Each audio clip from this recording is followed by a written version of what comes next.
Synes du, at undervisning er relevant for eleverne?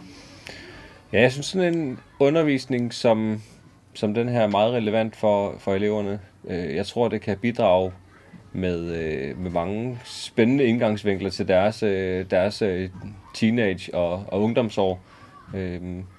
Så de får noget med i deres personlige bagage. Hvorfor valgte du som lærer at tage imod den her det her forslag om undervisning til eleverne?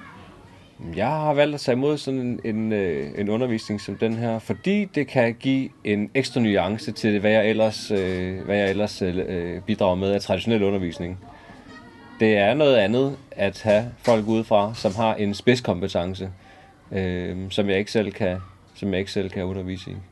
Så på den måde er det jo rart at få et frisk pust og en ekstra stærk viden inden for et felt, som jeg synes er utrolig relevant.